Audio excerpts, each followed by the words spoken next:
All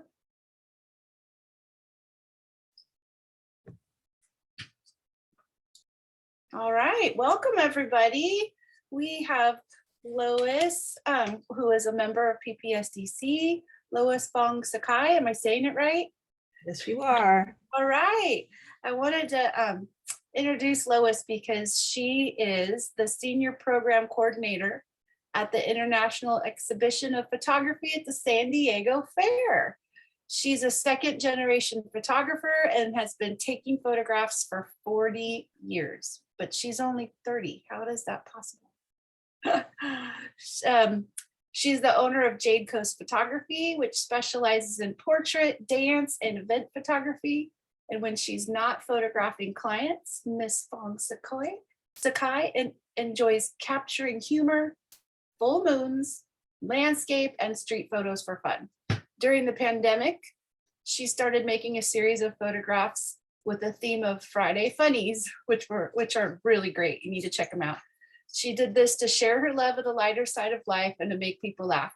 And if you want to see her work, you can go to jadecoastphoto.com, and Instagram is at Lois_Fong-Sakai. And I'll put all that in the chat so that you guys can check out Lois.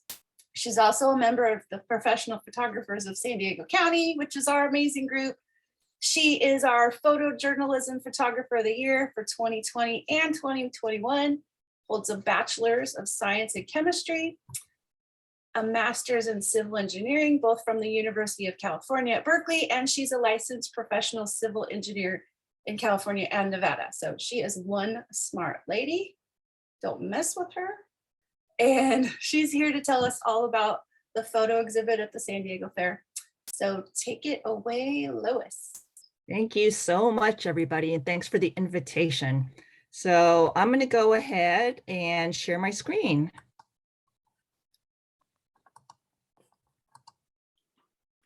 All right, can you all see that? Yes. Okay.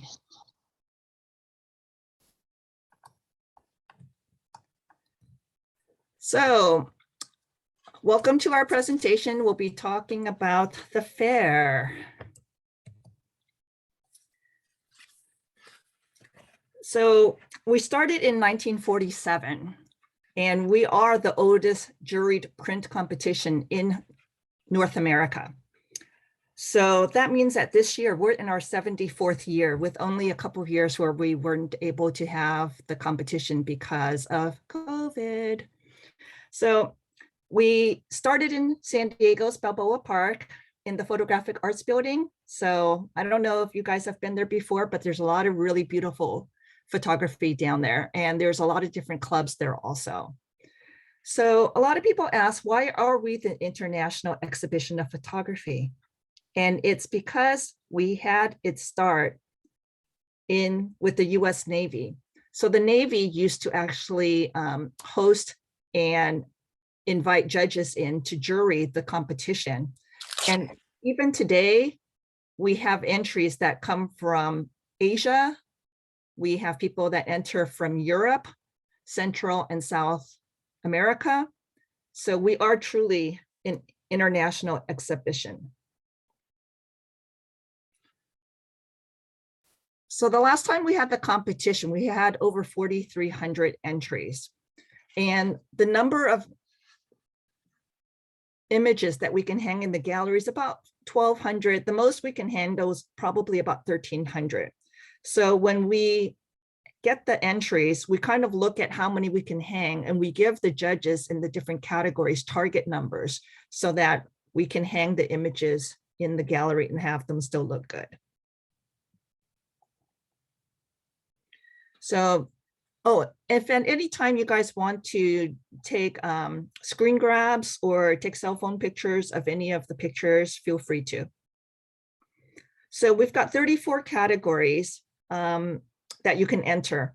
Because there were so many landscape pictures, we had to break them down into seasons. So we have spring, summer, fall, and winter. So just a few words of advice. If you go to Iceland in the summertime and you take pictures and there's snow on the ground, you might want to not enter that in summer, enter it into a category that looks like winter or something that kind of looks like what we traditionally think of as winter. Similarly, if you're in someplace where it's super warm and you're there in the winter, you may not want to enter that in winter. So do enter it in the category that we traditionally kind of think of that season as looking like. In waterscapes, seascapes, and waterfalls, that's going to be best for pictures where there's actually water and where water is the main event for the picture. Architecture and cityscapes, we get a lot of street photography of buildings and motion in buildings.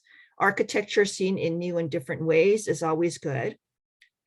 Well, this group is probably pretty familiar with what formal portraits of our people, and how we define it is these are pictures where you as a photographer have control of the subject and the lighting and the situation, where you can give direction to your subject as to how to pose, how to move their head, how to move their arm, their legs. And you can bring in lighting or reflectors.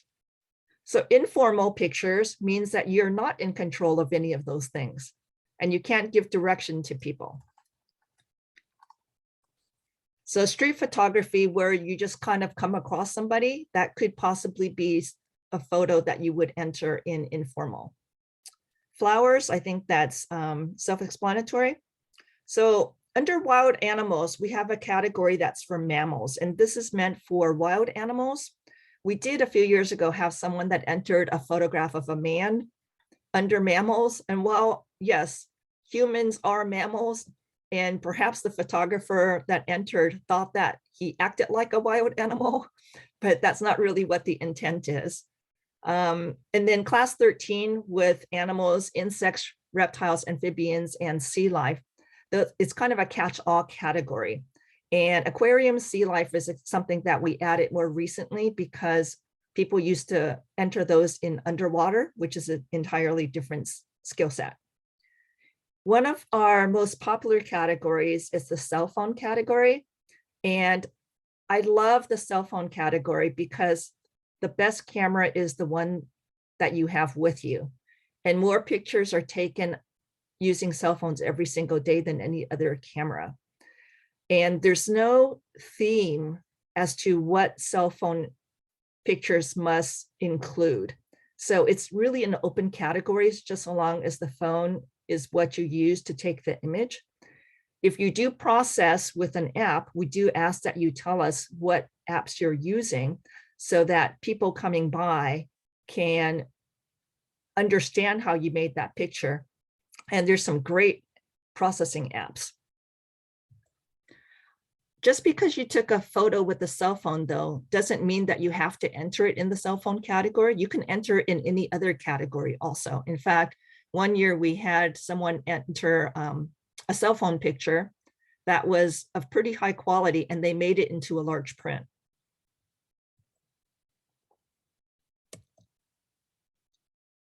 Sorry, I'm trying to move forward and it's not moving. There we go. So black and white photos tend to get the fewest number of entries. So I always encourage that people look at the photos that you're interested in entering and look at them in black and white also, just to kind of see how it looks. And a lot of times they turn out to be really stunning, and they tell a somewhat different story and have a different feel. So consider entering pictures in the black and white categories. So if you enter a picture in color, you cannot enter the same picture in black and white or in any other category. As with PPSDC's photojournalism, documentary pictures, they can be color or black and white. It certainly helps to have a storyline. You can only do what you would do in a traditional darkroom. You can crop an image, you can dodge and burn, you can put a vignette on it, but you cannot change anything about the picture. So if the pyramids are in the picture, you have to leave them in the picture and you can't move them. So it is true documentary, and our judges in the documentary category are winners, and they're Pulitzer winning and Pulitzer nominated photojournalists. So they're always looking for a story also, and something that's super powerful. So in categories where you can have color, black and white, this is classes 20 all the way through 30. The categories we tend to not get too many pictures in are sports, still life, abstract. Fair theme, and this year's fair theme is Heroes Reunite. And think of how in the last few years, our definition of a hero has changed. So of course we have superheroes. We always have police officers and firemen, but we've added people in healthcare now also. And there's also, I mean, teachers are heroes now also. So our definitions have really changed. So think about what your definition of a hero is now. As I mentioned earlier, when we were talking about aquarium pictures under class 24, underwater, you as a photographer must be underwater. So that could be model pictures where you're in a swimming pool. It could be sea life pictures where you're scuba diving or snorkeling, but you as a photographer must be submerged. And that is a completely different skill set than people taking pictures of aquarium animals. Our best friend is, we typically think of as being cats and dogs, but we've also had snakes. We've had longhorn bulls. We've had cows. We've had pet pigs. We've had chickens. So anything that is your pet can be entered as our best friend. Family moments, our very own Dwayne Murphy a few years ago had won first place in family moments, and you'll see that picture in the slide showed later. It's a very touching photo of his aunt and uncle at a lake. So let me see, at the fair, we don't get that many pictures, and all things mechanical are things that move, or things that used to move, or it could be building things. So years ago, almost all of the entries were film and alternative process. And I remember not that many years ago, there were some people that went through the gallery and they were just so upset that we had digital photography on the wall in a little teeny tiny corner. And they said that wasn't photography, that only film photos could possibly be considered photography. Fast forward to today, now most of our images are made with digital cameras, and very few are actually done with film and alternative processes. So when I say alternative processes, that could be slides, or that could be a glass technique. We've had some people that have used scanners to scan things and make those into images. So there's all sorts of different techniques that are alternative and film is making a comeback. So I challenge you to look through your archives or shoot brand new and enter the film on alternative process category, because we really don't get very many entries in that. And I would love to continue to have film survive. Digital art, digital photographic art means that these are pictures that were based on photographs and they were put together to make a story. Digital artwork and illustration can start with absolutely nothing, but something that you create using Photoshop or another art-based software. And the reason we have it in here is because fine art used to not have a category for digital artwork and illustration. And because the skill set for making these images is very similar to what we do in Photoshop, we added it in the photography exhibit. And large prints is meant for photos that are larger than 16 by 20. So all of the images that are submitted must have outer dimensions of 16 by 20 and be ready to hang. So these are images that will print larger, and they can go up to 40 by 40 on any side, including all the matting. We do ask that the prints not weigh too much. We had one year, someone submitted an image in large print and it was like 15 pounds. And your images are only hanging on the wall using Velcro on the back. We had somebody that one year submitted a large print that was printed on glass. So we put a ton of Velcro on it. And I was really nervous about our staff getting cut by the glass edges. And we actually did have several sets of gloves that were sliced by the glass edges. So please, no glass. If you have acrylic, the edges must be smooth. Any metal prints, all metal prints that are entered must have rounded corners. Otherwise, they won't be allowed into the show. So how to enter? Well, the first thing you want to do when you decide whether to enter a competition or not is to read the instructions carefully. So you can get all of our entry material by going to sdfair.com and go under competitive exhibits and click on photography. And all of our descriptions and the deadlines are listed in there. So the 34 categories that you saw earlier will have descriptions as to what the judges are going to be looking for. So once you look at those categories, then you can decide which of your pictures that you may want to enter. So realize that if you're looking at just the descriptions, not every category might fit pictures that you want to enter. So we do occasionally get pictures that don't fit soundly in any category. If that's the case, if the photo was taken with the cell phone, perhaps you might want to enter in cell phone. Or if it's of a quality high enough, you might want to consider entering it under large prints. So you can enter by going to the link, which I'll have here also in red. So fairwire.com, you can set up a free account and you can enter your images there. The dimensions for tier 1 judging that you want for your images when you submit online is 1800 pixels for horizontal or 1200 pixels for the vertical. And you do want to make sure that you save your email confirmation, because if you have any questions, then we'll need that to refer to so we can troubleshoot for you to answer your question.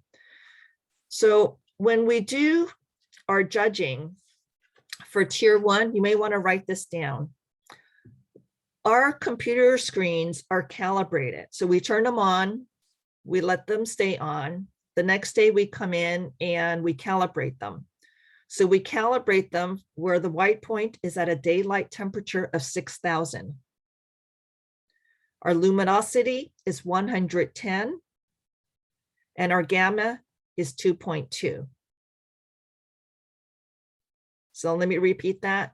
The white point is daylight temperature of 6,000, luminosity at 110, and gamma at 2.2.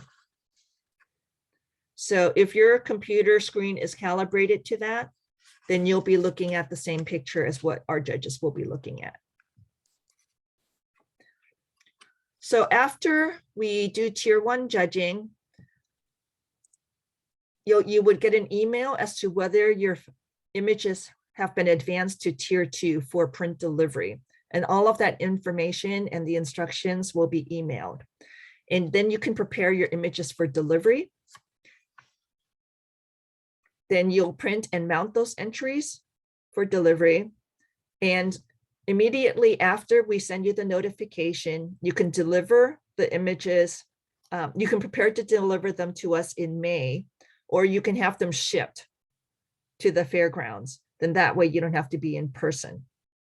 On the return day, which is July 5, you'll be picking up all of your images, or you can have a friend pick them up if you give them your claim slips, or you can provide prepaid shipping for us to send it back to you.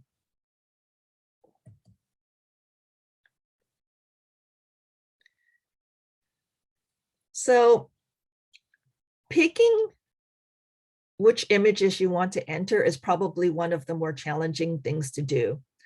So many of us take pictures that to remind ourselves of a special moment, a special day, how we felt at the time. As you have all been through image competition already, you'll know that judges don't necessarily have the emotional connection to your images that you might. So try your best to kind of pick pictures based on what others see rather than how you feel. I know it can be really difficult to do that. And the things that the judges are going to be looking for are going to be very similar to what PPSDC judges are looking for also. So the very first thing is probably impact. Judges don't have a lot of time to look at pictures, so they're looking for, wow, did that move me? Did that make me feel something? Was your point of focus clear? Because if they have to search for what your subject is, you might want to recrop or recompose your picture so that your story is clear. How's the lighting? Is your subject well lit so that they know what you're trying to tell them? If there's a person in the picture, does the skin tone of that person look like the way skin should look? Does that skin tone exist on humans? If you're looking at a sunset picture, does that color of the sky exist in nature?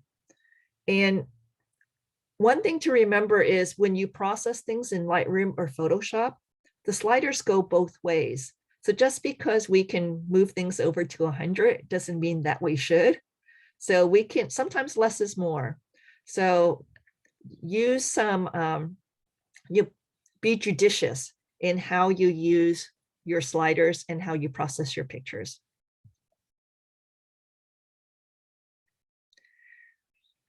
So some common things that we hear from judges is many times pictures don't have that wow factor that they're looking for, because they only have a few seconds really to kind of decide if a picture is something that they'd like to move on to tier 2. Do you have highlights that are too bright? Can you reduce those? Is there detail in the shadows, in the black, or is it completely black?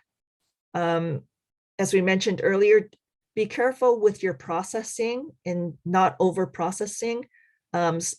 Make sure there's no halos around your different things on the mountaintops or where you have a lot of contrast between things. If colors are saturated, be judicious to make sure that it still looks real. So excessive saturation can be a problem for some judges. Many times we get pictures, if you get a picture of a beach or a sunset, if the horizon line is not level, that can be a problem for judges. And that's a pretty simple fix to kind of fix when you're cropping pictures, to straighten out that horizon line. Dust and dirty sensor spots can distract from your image also. So try to get rid of those before you print. So zoom in all the way and take a look at the image before you print them. When you take a picture, many times people think that more information is better, but when you have a lot of information or too much and you shoot an image wide, your story is not always clear to the viewer or to the judges. And we've had many times where the late David King, who was a professor of photography at City College, he used to say that, well, you have a nice image here, but you really have 3 stories in this image. And it's not my job to tell the story of your image. So if you do shoot something wide, take a look at your image and see what story you're trying to tell and crop to best tell that story. Distracting elements can take the viewer's attention away. And can you crop or can you burn down something so that it's less distracting to your picture? Or if there's an arm sticking out of a picture that you took, can you crop that person out so that it doesn't take away what you're trying to say?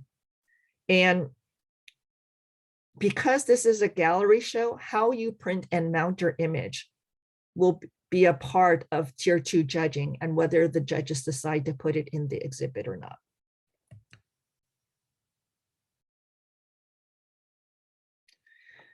So let's say the judges tell you that you have an image that they'd like to see delivered in print.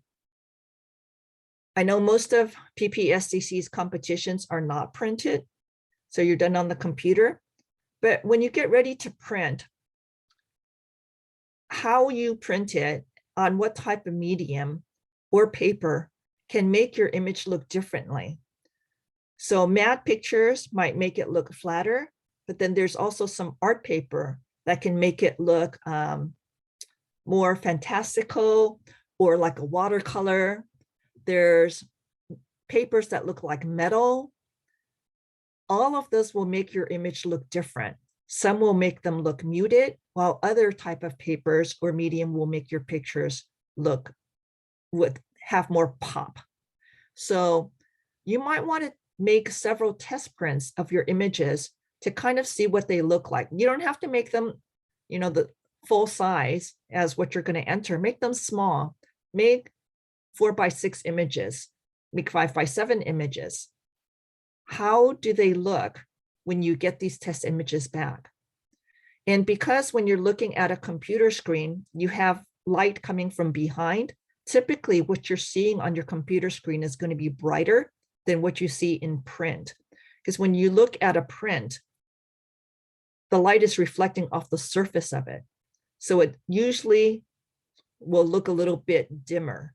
So you may need to reprocess your pictures to make them look brighter when you're printing. You may want to take a look at what the settings are for the printer and do to calibrate it to what the photo processors printers are at. So you can also use that as a tool to see if your pictures will come out closer to what they will actually print at. And then after you reprocess them, make new test prints. And then rinse and repeat as necessary.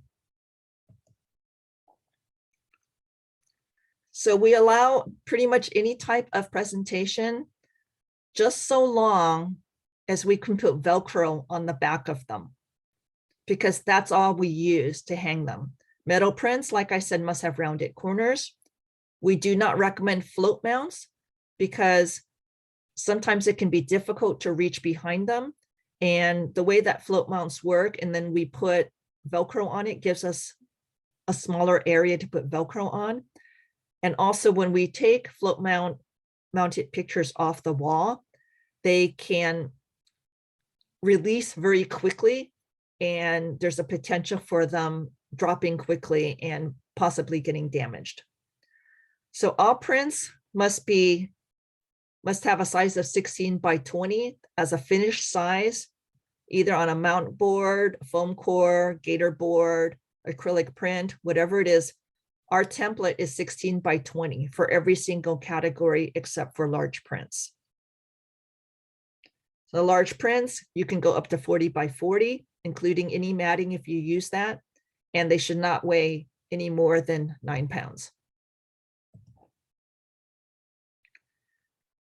So you can use a mat, either a physical mat or a digital mat, but it must be pure black or pure white. If you have a core with a color, with either the black or white, the core or the key line can be black or white. So we do not allow any color mats or mount boards. There's no colored key lines. With your acceptance email, you'll get a digital tag, and the digital tag should be affixed to the back of your entry in the same direction that you want your work to hang. And yes, we have had several times where on the night of the artist reception, which is the night before fair opening, we've had photographers go into the show to see their image on the wall and then tell us that the image was hung 90 degrees off or upside down.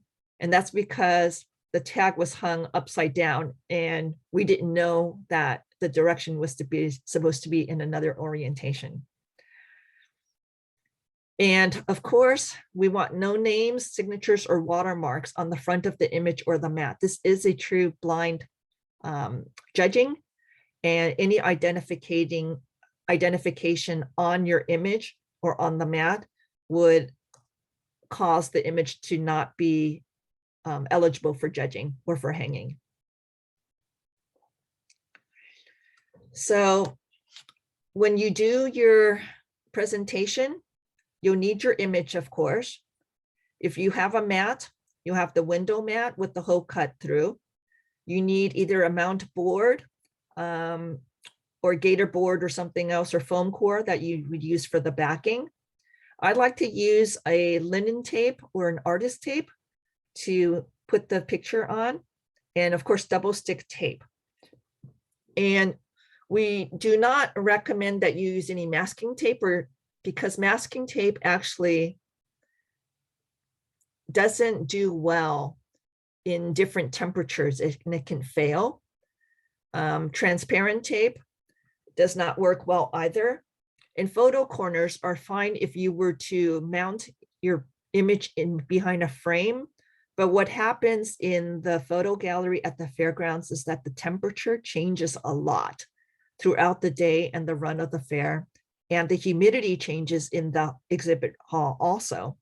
So we can have really dry days, and then later it'll be a really humid day. And photo corners will not allow your photo to properly expand or contract behind the mat. And so when it does expand behind the mat, the photo corners will create some tension behind the front mat and cause the front mat to fall off the wall.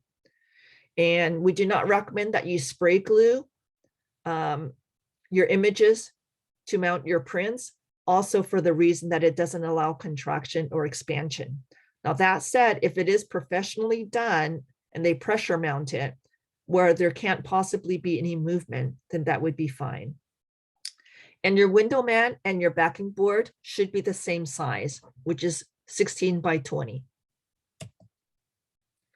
So you might want to take a picture of this. This is the instruction for how to use a window mat and a mount board and to prepare your image. So you would actually put the linen tape on the back of the photo first, and then you place it on the location that you want on the back board.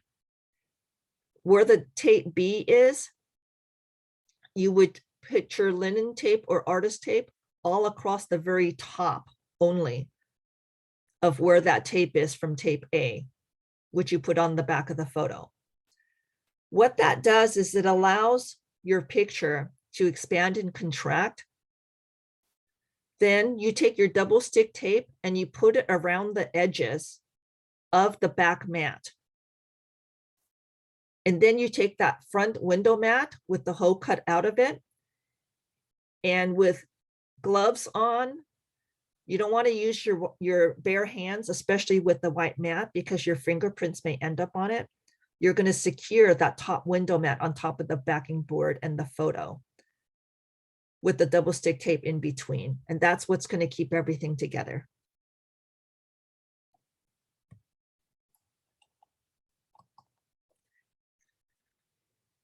So you may want to take a picture of this also, which has more detailed instructions as to how to do your mat. So the pictorial version was the previous image.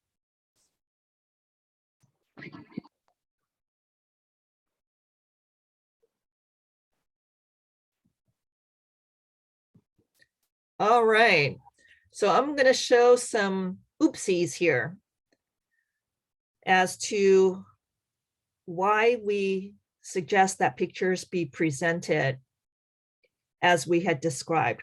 So the picture on the back here, on the left here, that person used masking tape. The one on the right, what the photographer did was they adhered the print to the back of the mat board.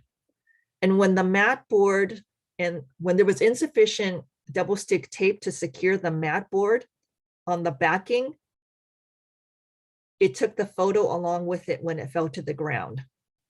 So sometimes that does damage not only the mat, but also the photograph. So this is why we ask that you secure the image to the backboard and not to the front mat. As presentation matters, the judges do want to see that all the edges are straight.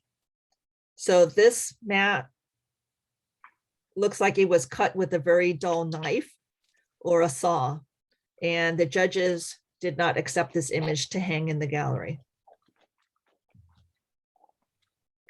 This one, the backboard was bigger than the mat that was in the front. And so it was showing behind the front mat. And there was also a corner that wasn't straight. So this image is interesting. There was no front mat, which really isn't a problem, although a front mat can help protect your image, especially when we stack them and when we move them. But the image was not adhered square on the mount board. And so it was at an angle. And so the judges did not allow this picture to move forward and hang in the show. So the couple problems with this image is that only single mats are allowed in the fair's photo exhibit, and this one had double mats. And the mat was an ivory color, so it was not plain white. And while we're looking at this picture also, I want to let you know that because only double stick tape is keeping the front mat together with the back mat, that the weight of your mat can make a difference also. So you may want to take that into consideration when you're deciding on what type of mat you want to use for the front of your picture. And I would suggest that you get something that doesn't weigh too much, but if you do get something and you're concerned about it, add more strips of double stick tape all the way around. And that will help a little bit in keeping everything together. So this one, the print wasn't square with the face mat, and you can actually see that it was offset when it was behind the mat. So the entire image was not behind the mat. And there was also a knife slip on the bottom right there. So the mat was not cut straight. So this is one where the photographer brought in an image, and during judging, the judges noted that somebody had stepped on the mat, and they could see that design of the waffle pattern on the bottom of the person's shoe. Another instance where the judges decided that they did not want this to be hung in the show. And this was an image where the front mat came off because the photographer used photo corners to put their image together. And with the expansion of the image, the small amount of double stick tape that was used was not able to keep the front mat off. So what happens when an image actually falls off the wall is our staff walks through daily and they look for pictures that might need some help. And if it's fixable, they will fix your image. And they'll probably leave you a love note to let you know that this was what happened and this is how you can avoid this in the future.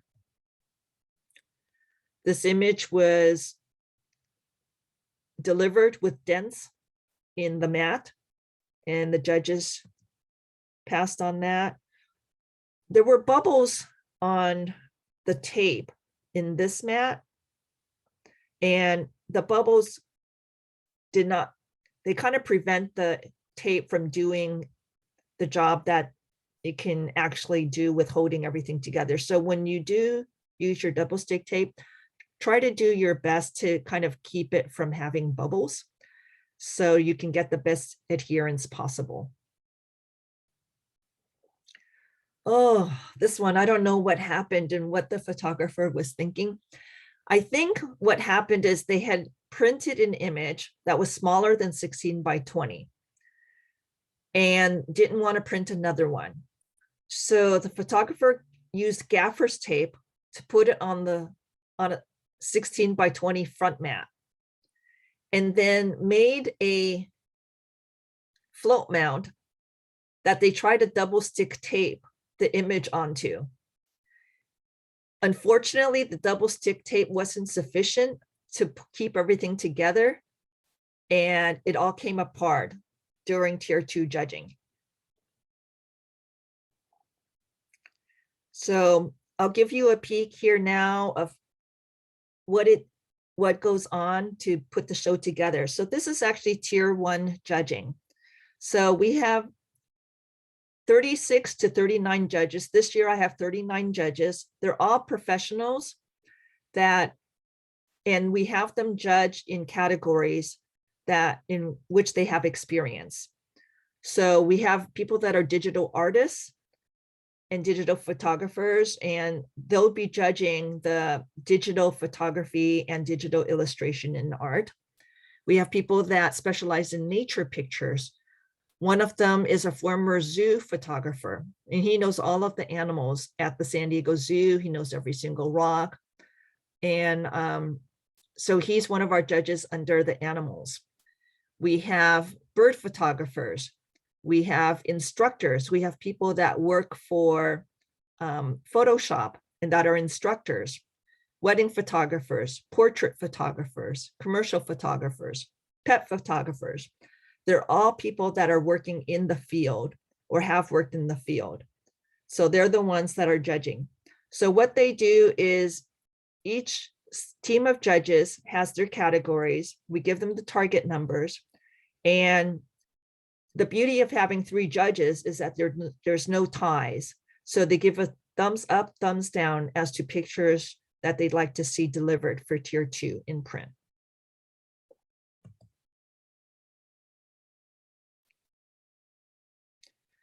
So the things that they're looking for are impact, whether the composition works for them or not, how the processing looks technically.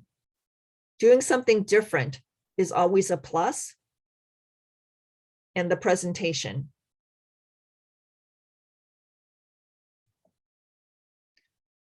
So tier 1 judging. This is what the exhibit hall looks like when we first get it. There's nothing. And all of those boxes have all of our poles. They have all our walls, all our office equipment, all of the hardware needed to make the exhibit. When you bring your prints in, this is tier 2 intake. So you check in on the right-hand side at the front desk, and then the images are taken to the back table where we look at each one and their dimensions and to make sure that they follow the guidelines for entry and for possible hanging on the wall. We have clerks and Marines. We love Marines because they're great at following rules and they're good with the white gloves. And they're the ones that pick up the pictures and they bring them to the judges during tier 2. And they sometimes are asked to tilt an image to get rid of reflections. They can move closer or further away. If the judges ask for a title, then the Marines will look at the back of the image and look at the title and read it off to them.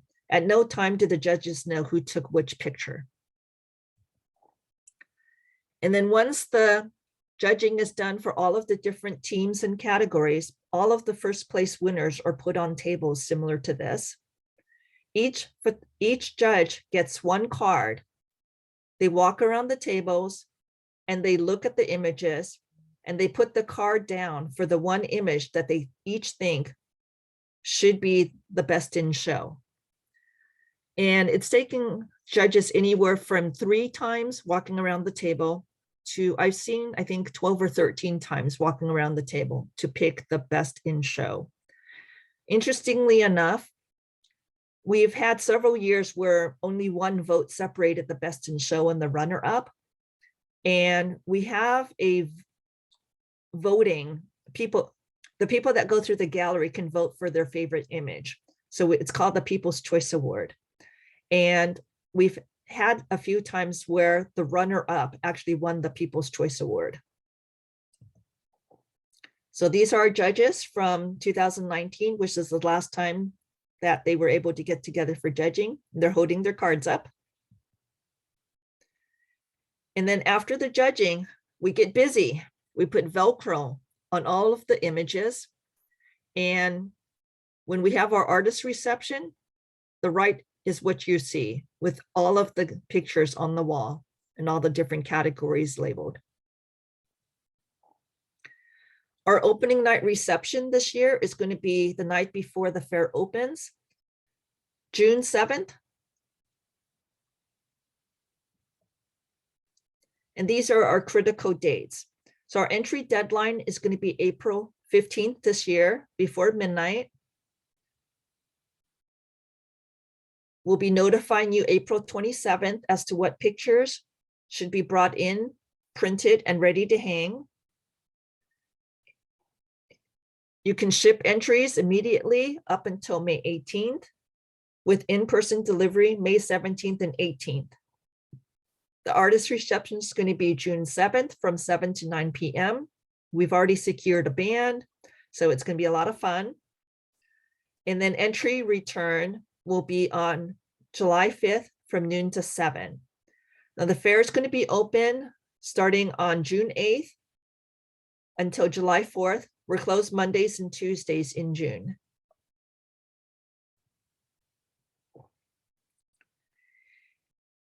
And as with previous years, we're happy to bring back all our workshops. So they're going to be on Fridays, Saturdays, and Sundays, which is Judges Roundtable on June 11th and the Critique on June 18th. We are one of the few image competitions that allows the public to have access to judges. So I really recommend that you make time to come for the roundtable and the critique. They're going to be in the evenings on June 11th and 18th. I suggest that since it is a Saturday, come early to the fair, play at the fair all day, walk through the exhibit, take in some workshops, and then stay for the roundtable and the critique. So in the roundtable, the judges will talk about their process, what they judged, how they came to conclusion, and what they were looking for. In the judges' critique, you can bring in your images on a flash drive, on your iPad, in print, they will just sit down with you on their computers or project it onto a screen. They will look at your images and give their feedback. You can decide to not bring your images and just watch them also, look at other people's work. You can go from judge to get comments. And we will have some judges that will be working as docents in the gallery also. And so they'll be going through the gallery. They'll probably start with the categories that they judged, but then walk over to other photos and talk about what they see. It's really, really valuable information that they provide at the critique. We have a couple of photo shootouts. June 19th and June 26th. You do need to register in advance for these. And you'll show up at an appointed time for each of these. And when you show up, we'll give you a topic to shoot for.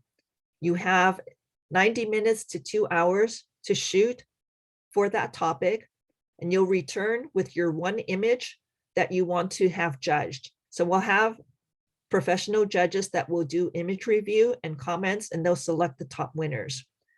So actually, I just want to let you know the shootouts as well as the competition will be prizes. So it's cash prizes or gift cards, depending on the divisions. And then underneath there are the Fridays, Saturdays, and Sundays that we have workshops. So if you want more information, you can use these QR codes. So the best way to get updated information is on our Facebook page with this SD Fair Photo Coordinators page. And then we also have an Instagram page. But the Facebook page is probably where you're going to get all the latest information. So I'll pause that for a moment for anyone that wants to take a picture of it. All right. So for those of you that have entered at the fair before, you'll remember Gene Wild. So this entire year, this presentation we're dedicating to Gene, who unfortunately passed away suddenly at the end of November. And we're very sad to have lost Gene, but everything that we're doing in the show has a lot of him in it and a lot of his ideas. So we are going to have a Gene Wild Award this year, and his family members will be coming in to help us pick a picture that he would have taken or he would have liked. So you guys ready to see pictures from the previous years? Yes, please. All right. So I've got two slideshows here. So I'll start with the 2017 and 18 one first.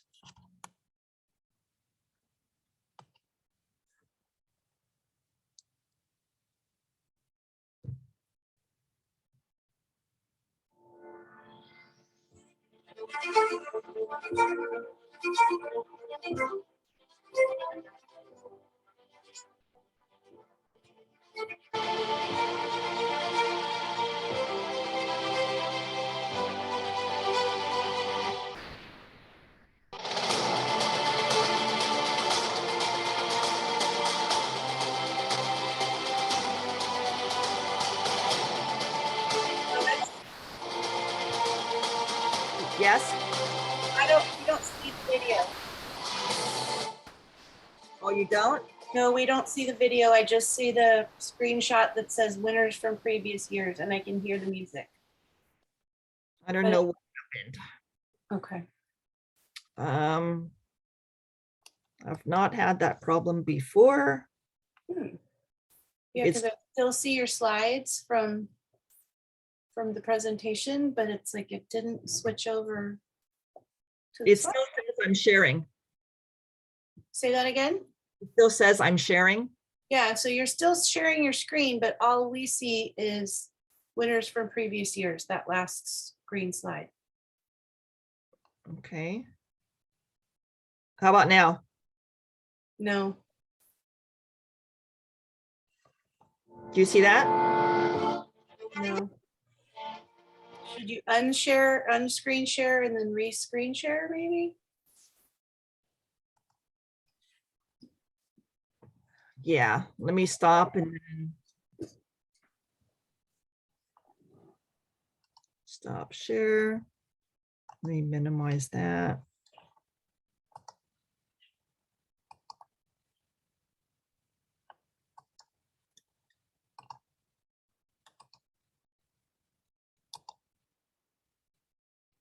Okay, let me get rid of that.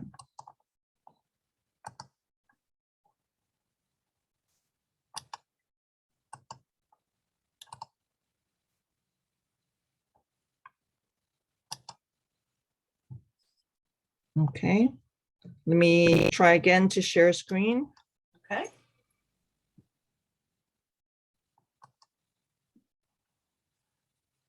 Okay, I see your computer home screen. Okay. Let's try this. How about now? Yep, I think we see it. Yep, all right.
All right, you ready for 2019 awards? Yes, please.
gorgeous. All right, gang, that's pretty much it. You guys have any questions? Anyone have questions? We've got some talent here in San Diego. Sorry.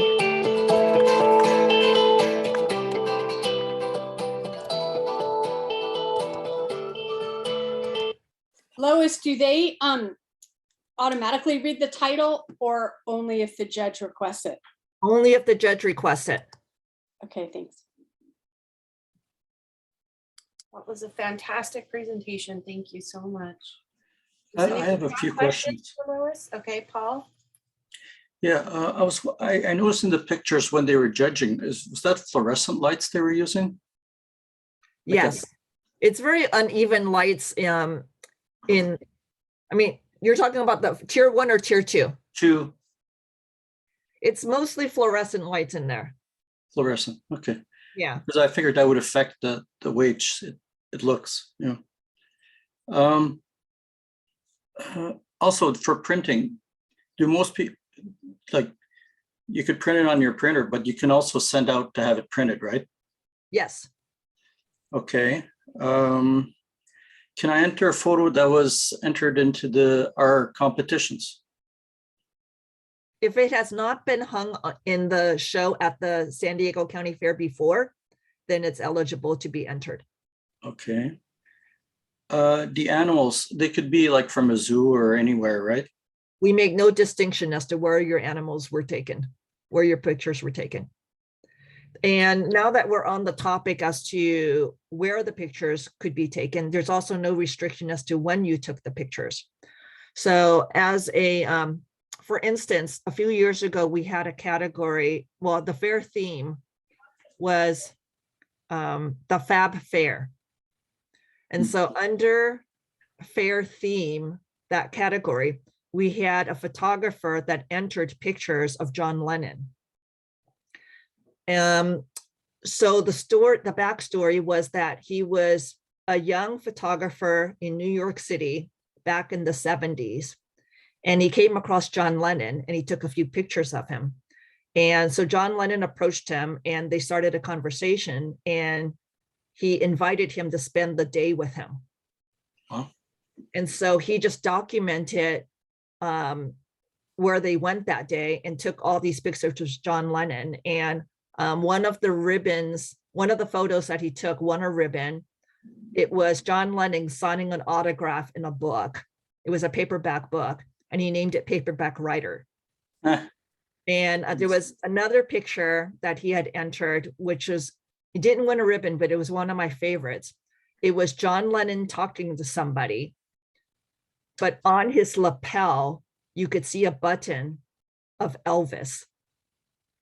And being that it was the 70s, there's no way that the pictures could have been taken the year before. So this man had taken these pictures all on film back in the 70s. He made a few images for himself. He just kept the images and the negatives in a drawer, and nobody had seen them until he entered them at the fair. Wow. And the last question was actually, I think it's answered by what you showed us. It was if they compare the color of the print to what they originally saw on the monitor, but I don't think they do. No, they do not, because they're two different things. Right. So just kind of as a side note, when the judges do tier 1 judging, depending on the team, sometimes they'll provide some feedback. So, and oftentimes they remember the comments that they give you, because a lot of them are educators. If you happen to have gotten a comment from your judging team, you have the same judges during tier 2 judging. They'll be the same people looking at your prints. Right. There have been instances where they provided feedback for somebody and the photographer did not make edits to the photo based on the comments. Sometimes they write on the back of the image when it's not accepted, why did you not make the changes? So just kind of, take, if there's comments, you might want to see what they say and make edits. So they could comment after tier 1, and then you would make your changes and enter it printed in tier 2. Correct. Okay. And then That's is really at the judge's guaranteed to get discretion. hung? If you've made it to tier 2, that's still not guaranteed that it will be hung up, is that? No. So I think we showed you some of the images during the presentation of images that were delivered and not hung. If your mat presentation is not good, if your mats and backboard were cut with a hacksaw, if you don't have straight edges, if you've got footprints on your mat, Right, it doesn't look professional. Yeah. if it does not look like it's worthy of a gallery, then the judges may decide to not hang your image. So delivering it does not necessarily mean that your image would be in the show. Presentation still matters. How the image looks when it's printed will matter also. Also, I didn't see any mention of whether or when you get an email saying whether your picture got a ribbon or not. We don't email that information out. It's revealed at the night of the artist reception. Artist reception. Yeah. So the night before the fair officially opens. So the only way to know is to go to the fair. That's right. That's Okay. what it works. I mean, I would go anyway, but I'm just wondering. Okay. That's all my questions. Thanks. We have And- a question in the chat. Is it better to have the images framed with a mat? It depends on the photographer. Some like to do a full bleed where there's no mat, which is fine also. And if you do that, you can do it, you can have it printed and professionally mounted so that it's on a foam core or gator board or something like that. Or you can have it on a metal print. So that's all if you do get a metal print or something made, do not have any hardware put on the back of it. We need a flat surface so we can put Velcro on the back. That's how we hang your image. If you do, it depends on the image, whether you want to have a match or not. It can help with the presentation sometimes also, and it gives your image room to breathe. When you have too many pictures that are full bleed next to each other, sometimes they can kind of crowd each other out. The color of the mat can make a difference also. There was one of the images in wild animals, in mammals, was of a fox in the snow. And I remember that photographer came in and she had black mat and a white mat, and she had not finished her presentation. And she was asking fellow photographers and others during intake, as she was waiting, what their thoughts were as to whether a white mat or a black mat would be better for her image. And it was beautiful with either one, and each one made her fox look different. So which one did she go with? I think she ended up with the white mat. Good info. But your image can look different also, depending, on what you use. So if you have an image that's really dark, but you have a little bit of light things, something that's brighter, that's a small part of it. If you use a black mat, that's going to make the white part pop. But if you use a white mat, it's going to look completely different. So play with the different color mats and see what makes your image look better. What highlights what you want the judges to see better. We have another question in the chat. It says, can you make edits such as removing a branch or a distraction after tier 1? If the judges allow your image to continue, then you can make those edits. Typically, it should be pretty much the same image. So don't go completely changing the image after it's been Right, because we will be checking the picture to make sure it's the same image. Why not just remove the branch or the distraction before you submit in tier 1? All right. Any other questions? I just want clarification. Did you say that at tier 1, they might give comments about what to do to improve, and we should or should not make those changes before we print? If the judging team makes comments and they say that they want to see it in print, but they want you to make changes, then you Okay. might want to do that. So it is at the judging team's discretion, regardless as to whether they provide feedback to you on your images or not also. So in tier 1, some judging teams want to make this as close to an educational experience as possible, since education is a big part of our department, and that's why we have so many workshops. We want to have people become better photographers. So some judging teams will provide feedback even during tier 1 if they decide to not accept an image with an explanation as to why. So during tier 2 judging, we do ask the judges specifically that if they do not want to hang a picture on the wall, that they provide a reason why. So it could be presentation, or it could be the colors are wrong. It could be, that there was a footprint on the mat, that it was not a straight cut, or that the image was not mounted square and horizontal, or, maybe the horizon line wasn't printed straight and mounted straight. So it could be any number of reasons. And we do ask that they provide those reasons if at all possible. Lois, I have another question. Thank Uh-huh. you. Is black and white strictly black and white or monochrome? It's black and white. Okay.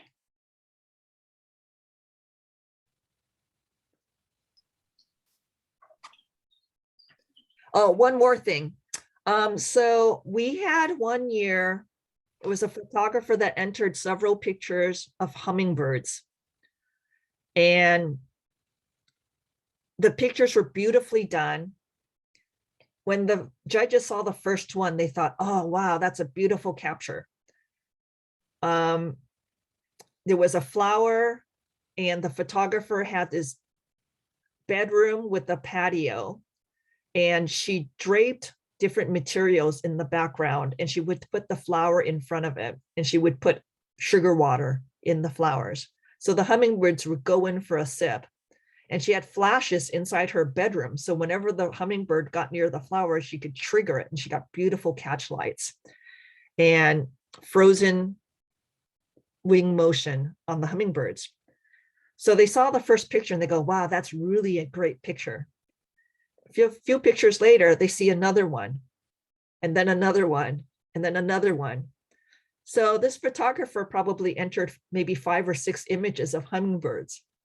And after they saw the second and third one that all looked very similar, they weren't so they didn't have the wow reaction anymore.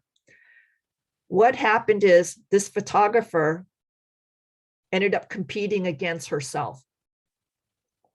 So if you have a series of pictures that might be similar,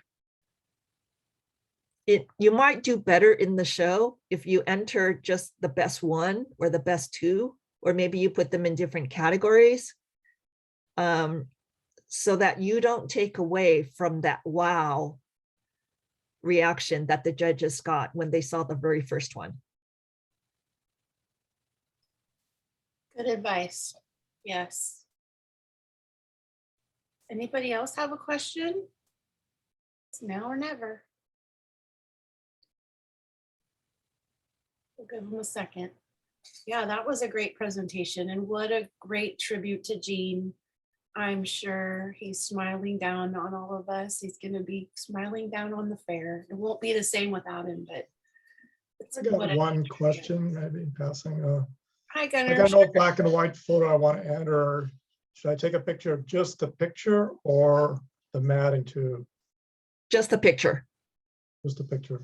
Yeah. When you enter at tier 1, you don't have to include the mat. Okay. Yeah, Gunnar, it's not like our PPSDC. Okay. Okay. We have to have a presentation on it. You don't, right? Is that correct, Lois? No presentation. Not for tier 1. Okay. Unless that's part of your image, and then you're going to print that part also, correct? No, I think we want just the image itself for tier 1. Right. So But if tier- the image is got some kind of torn edge thing in digital and that's part of your image, then you would leave that and then you would print and do a mat around it if that's part of your image. But if it's not, then you wouldn't print it. Well, I would leave that up to the maker. Okay. And Alright. remember, your front mats they can only be single mat. And they can be white or black only. So white is white, like paper white, not snow white, which is blue, not ivory, which is yellow. It's going to be paper white. And then any key lines if used must be white or black only. Okay. Well, very good. Thank you so much, Lois. Excellent. Yes, presentation. thank you, Lois. That was really good. I am going to stop recording.